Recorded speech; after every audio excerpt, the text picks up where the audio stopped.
Taxation in India, tax के बारे में। डायरेक्ट टैक्स, जो टैक्स होता है उसका प्रकार क्या है इसमें। एक तो होता है डायरेक्ट टैक्स। क्या होता है, कितने टाइप के टैक्स।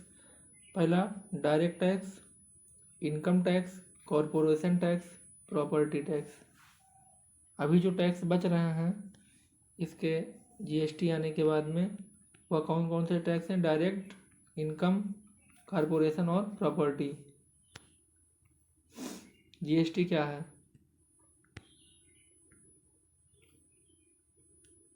जीएसटी क्या है। GST is the sum total of 11 indirect taxes and is one indirect tax for country. It was assessed in Parliament on March 2017 and came effect in July 2017. The motto is one nation one market one tax. क्या है motto. One nation one market one tax. यह 11 indirect tax को मिला करके आया और यह एक टाइप का इनडायरेक्ट टैक्स है।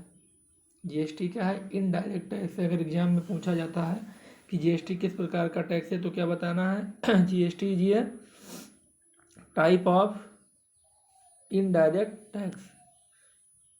GST is a type of indirect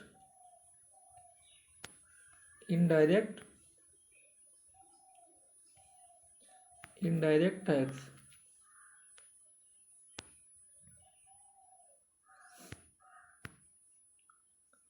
Destination based means if a good produced in Bahraich and sold in Gonda, then entire tax revenue will go to Gonda and not to Bahraich। इसका मतलब ये हुआ कि अगर कोई product अगर district Bahraich में बन रहा है और वह बिक कहाँ रहा है, गोंडा में, तो जो टैक्स होगा जीएसटी, जो जनरली 8% सेंट्रल जीएसटी और 8% स्टेट जीएसटी, ये जो लिया जाता है वह गोंडा को जाएगा, ना कि बहराइच को। कंपोनेंट ऑफ जीएसटी, सबसे पहला कंपोनेंट है सीजीएसटी यानी सेंट्रल जीएसटी। उसके बाद में state GST equally share by central and state. दूसरा आईजीएसटी जो होता है सेंट्रल और डिस्टिनेशन स्टेट के, इसको क्या कहते हैं, इंटीग्रेटेड जीएसटी। इसमें क्या होता है कि सेंट्रल गवर्नमेंट और जो डिस्टिनेशन स्टेट है, जिस स्टेट में प्रोडक्ट बिक रहा है उस स्टेट को शेयर दिया जाता है। इसमें जीएसटी में और कुछ बताया है नोट में, GST is not applicable on alcohol and petroleum products. जो जीएसटी है उसमें एल्कोहल और पेट्रोलियम प्रोडक्ट्स को दायरे में नहीं रखा गया है, जबकि एजुकेशन के जो प्रोडक्ट हैं, एजुकेशनल प्रोडक्ट्स, वह टोटली फ्री ऑफ टैक्स होते हैं, जो जीएसटी से बाहर रखे गए हैं। यानी एजुकेशन पर 0% जीएसटी सरकार लेती है, कोई जीएसटी नहीं लेती एजुकेशन पर। किसी प्रकार का टैक्स एजुकेशन पर नहीं लिया जाता है। इसके बाद में चौथा पॉइंट इसमें और हो गया कि there are 7 slabs under GST from 0% to 28%। अभी जैसे मैंने आपको बताया कि 8% central government plus 8% state government, तो ये कई प्रकार के हैं। जिस प्रकार का वस्तु है, अगर प्रोडक्ट का बहुत सारा दायरा बनाया गया है, जैसे लेजर प्रोडक्ट्स हैं, जो लेजेरियस प्रोडक्ट्स हैं, उन पर जीएसटी का टैक्स ज़्यादा रखा जाता है, जबकि जो प्रोडक्ट्स लेजरियस नहीं हैं उन पर जीएसटी का परसेंट कम होता है। तो 0 to 28%। There are 7 slabs, 7 slabs में जीएसटी को निर्धारित किया गया है, 1 से लेकर के और 7 प्रकार का जो है, जिसे 0% मान लेते हैं। किसी कोई वस्तु है, अगर मान लेते हैं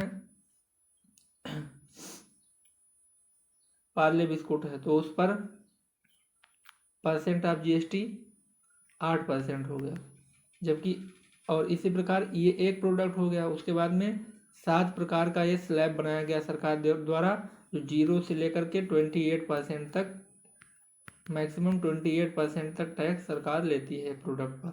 अगर 100 रुपये का प्रोडक्ट है तो मैक्सिमम 28% उस पर, यानी 28 रुपये का सरकार टैक्स वसूल सकती है। Public finance budget 112 for central and 202 for state. जो आर्टिकल है 112 वह सेंट्रल गवर्नमेंट बजट के लिए, जबकि 202 स्टेट गवर्नमेंट के बजट के लिए निर्धारित किया गया है। रेवेन्यू एक्सपेंडिचर क्या है? Is generation of wealth for short time period. Revenue expenditure क्या है? Short time period wealth generation के लिए इसको इंक्लूड किया जाता है। Capital expenditure is the purchase of assets to create revenue for future. Capital expenditure का मतलब क्या हुआ? जब सरकार लॉन्ग टर्म के लिए अपने मनी को किसी कैपिटल को खरीद करके, किसी एसेट को खरीद करके उसमें इन्वेस्ट करता है और उससे रुपया कमाता है, तो उसको क्या कहते हैं? तो उसी को कैपिटल एक्सपेंडिचर कहा जाता है।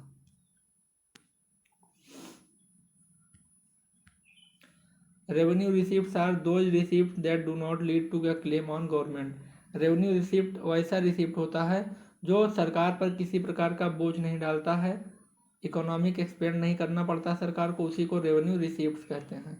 टैक्स रेवेन्यू टैक्स रेवेन्यू में सबसे पहला डायरेक्ट टैक्स है, उसके बाद में इनडायरेक्ट टैक्स है। इनडायरेक्ट टैक्स में custom duty and GST. Custom duty भी जो है वह एक प्रकार का इनडायरेक्ट टैक्स है, जबकि जीएसटी ये भी एक प्रकार का इनडायरेक्ट टैक्स है।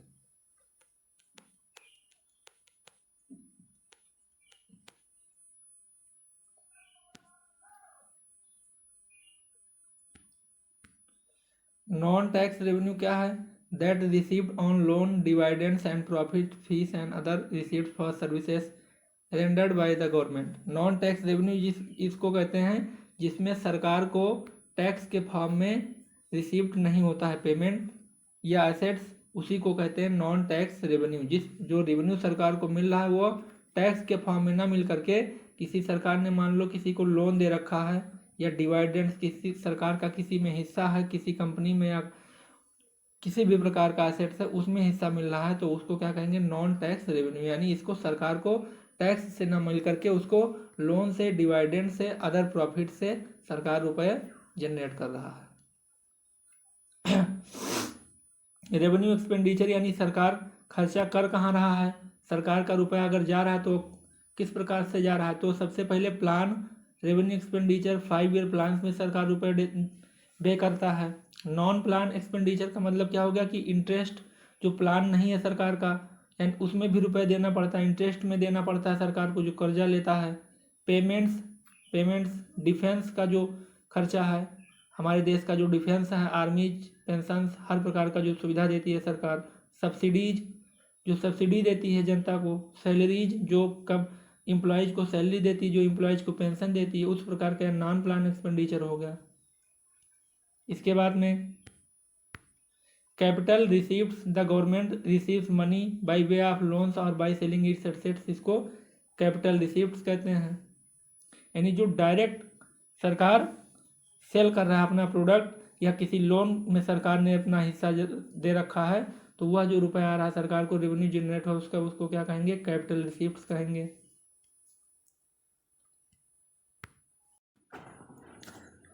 इसके बाद में दोस्तों capital expenditure this includes acquisition of land, building, machinery, equipment, investment in shares. सरकार अपना हिस्सेदारी कहीं ले रहा है उसको कैपिटल एक्सपेंडिचर कहेंगे, जिसमें अपना रुपया सरकार लगा रहा है। रेवेन्यू डिफिसिट क्या होता है? Revenue deficit equal to revenue expenditure minus revenue receipts. जितना सरकार ने रुपया इन्वेस्ट किया, खर्च किया, और जो रुपया सरकार को मिला उसको घटाएंगे। अगर वह निगेटिव आ रहा है तो वह रेवेन्यू डिफिसिट हो जाएगा, अगर पॉजिटिव आ रहा है तो रेवेन्यू सरप्लस हो जाता है। बजट डिफिसिट क्या है? Budget deficit equal to total expenditure minus total revenue. यह भी ऐसे ही है, जितना सरकार खर्चा कर रही है और जितना सरकार को मिल रहा है, रेवेन्यू आ रहा है, अगर वह निगेटिव है तो वह बजट डिफिसिट हो जाएगा, अगर पॉजिटिव है तो बजट सरप्लस हो जाएगा। फिशर डिफिसिट क्या है? Fiscal deficit is the difference between total expenditure and total receipts excluding borrowings. Is the difference between total expenditure and total receipts including excluding borrowings. यानी सरकार ने जो उधारी ले रखा है और उसके अलावा जो सरकार को मिल रहा है और सरकार जो खर्चा कर रही है, अगर उसमें से निगेटिव आ रहा है तो वो क्या हो जाएगा, फिशल डिफिसिट हो जाएगा। इसमें यही एक मेजर डिफरेंस है कि एक्सक्लूडिंग बोरोविंग्स, यानी जो सरकार उधार ले रखा है उसको इंक्लूड नहीं किया जाता है, फिशल डिफिसिट तब कैलकुलेट किया जाता है। प्राइमरी डेफिसिट क्या है, primary deficit equal to fiscal deficit minus interest payment, यानी जो फिशल डिफिसिट अभी कैलकुलेट पीछे जिससे जिससे करेंगे, उसके बाद में जब इंटरेस्ट जो सरकार कर्जा लिया है उसको, जो इंटरेस्ट चुकाने में जा रहा रुपया उसको जब माइनस कर देंगे, उसके बाद में इसको निकालते हैं फिशल डिफिसिट में से, तब प्राइमरी डिफिसिट निकल करके आता है। बॉट क्या है, BOT is equal when two countries import and export are equal, बहुत पहले ही बता चुके हैं, पहले फर्स्ट पार्ट में इसको बता चुके हैं बॉट क्या होता है, बीओटी। सेज क्या होता है, SEZ is an economic area in which business and trade laws are different from other part aiming at increasing trade investment and job creation, या एक प्रकार से स्पेशल इकोनॉमिक जोन बनाया जाता है। हमारे उत्तर प्रदेश में, हमारे देश में हर जगह अलग अलग स्पेशल इकोनॉमिक जोन्स क्रिएट किए गए हैं सरकार द्वारा। प्रोपर्शन टैक्स क्या है, is imposed at same rate, proportion tax क्या है, इम्पोज किया जाता है सेम टैक्स, मतलब टैक्स का जो प्रकार है प्रोपर्शन टैक्स, अगर जितना जैसे एक हो गया प्रोपर्शन टैक्स, उसके बाद में प्रोग्रेसिव, उसके बाद में रिग्रेसिव। तो प्रोपर्शन में हो क्या होगा, अगर जितना बंदा कमा रहा है उसी के अकॉर्डिंग उससे टैक्स लिया जाएगा।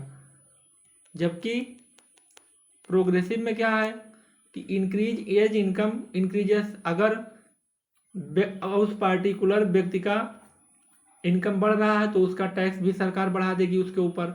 जबकि रिग्रेसिव में क्या होता है कि सरकार क्या करती है, हाई रेट फॉर पोर, यानी सरकार जो व्यक्ति कम कमा रहा है उससे ज़्यादा टैक्स, जबकि जो व्यक्ति ज़्यादा कमा रहा है उससे कम टैक्स देता है, तो उसको रिग्रेसिव टैक्स कहेंगे।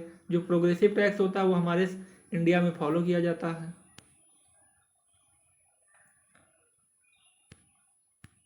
When government spend amount equal to revenue it collects is called balance budget, जब सरकार जितना कमाता है उतना खर्च करता है उसी को, उस बजट को बैलेंस बजट कहते हैं। Call money is the money left for 1 day while notice money is lent for 2 to 14 days. Call money एक दिन के लिए उधारी दिया जाता है, जबकि नोटिस मनी 2 से 14 दिन के लिए उधारी दिया जाता है। लार्ज फियर क्या है, large fear economics is the economics that restricts government intervention in the economy.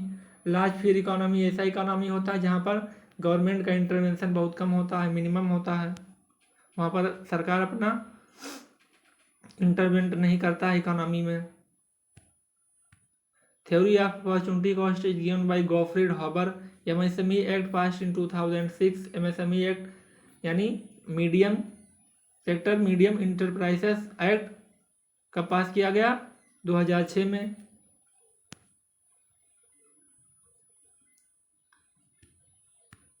Economic survey is passed by finance ministry. Economic survey जो होता है हमारे देश में किसके द्वारा पास किया जाता है, फाइनेंस मिनिस्ट्री के द्वारा। केवीआईसी एक्ट 1956 में आया, KVIC act 1956। Software industry not affected by seasonal employment. Software industry जो है वह सीजन पर इसका कोई प्रभाव नहीं पड़ता है, जिस भी प्रकार का सीजन हो सॉफ्टवेयर इंडस्ट्री में इनकम जनरेट होता रहता है। GST was first implemented by France in 1954। GST सबसे पहले 1954 में फ्रांस द्वारा लाया गया था। Capital and growth written by John Richard Hicks implement किया गया था 1954 में फ्रांस द्वारा। Capital and growth written by John Richard Hicks. New economic policy of India was announced in 1991। Bharat का नया इकोनॉमिक पॉलिसी 1991 में लाया गया है। 1 rupee note bear signature of finance secretary. जो 1 रुपये का नोट होता है फाइनेंस सेक्रेटरी का, उस पर मोहर होता है। Import export bank 1982, SIDBI 1990। Import export bank 1982 में बना, जबकि SIDBI small industry development bank of India 1990 में बना। सिडबी की स्थापना जो है 1990 में हुई। कहाँ पर हुई, लखनऊ में हुई। Short term finance is usually for 12 months. जो शॉर्ट टर्म फाइनेंस होता है वह 12 महीनों के लिए होता है। अब महत्वपूर्ण योजनाओं के बारे में जो हिंदी में दिया है इसको बता देते हैं। कृषि श्रमिक सामाजिक सुरक्षा योजना 2001, कृषि श्रमिक सामाजिक सुरक्षा योजना 2001, स्वर्ण जयंती ग्राम स्वरोजगार योजना 1999, रोजगार आश्वासन योजना 1993, प्रधानमंत्री ग्रामोदय योजना 2000, प्रधानमंत्री ग्रामोदय योजना कब आया? 2000 में आया। स्वर्ण जयंती शहरी रोजगार योजना 1997, रोजगार जवाहर रोजगार योजना 1989, राष्ट्रीय ग्रामीण स्वास्थ्य मिशन 2005, राष्ट्रीय सामाजिक सहायता कार्यक्रम 1995,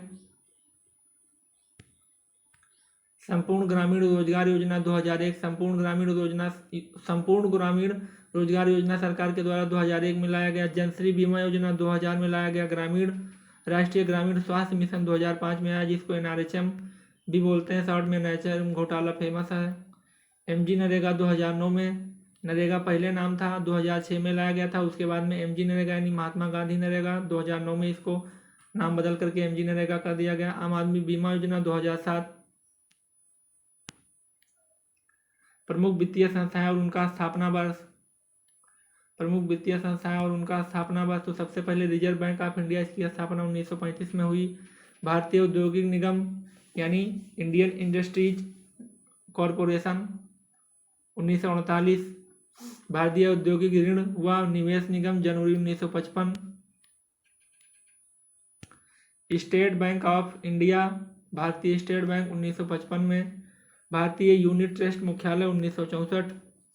कृषि एवं ग्रामीण विकास हेतु राष्ट्रीय बैंक यानी इसी को क्या बोलते हैं? NABARD. National agriculture rural and instruction development bank, क्या हो जाएगा नाबार्ड का फुल फॉर्म? नाबार्ड।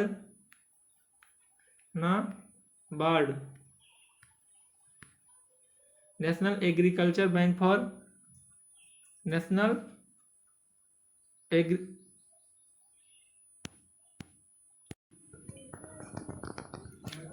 इसके बाद में कृषि एवं ग्रामीण विकास हेतु राष्ट्रीय बैंक जुलाई 1982।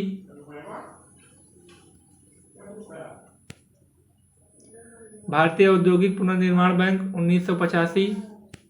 भारतीय औद्योगिक पुनर्निर्माण बैंक 1985। भारतीय लघु उद्योग विकास बैंक मुख्यालय लखनऊ 1990। इसी को सिडबी कहते हैं।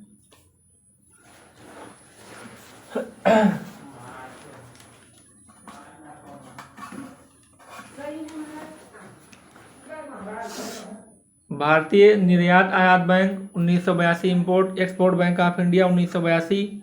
राष्ट्रीय आवास bank national house construction bank 1988।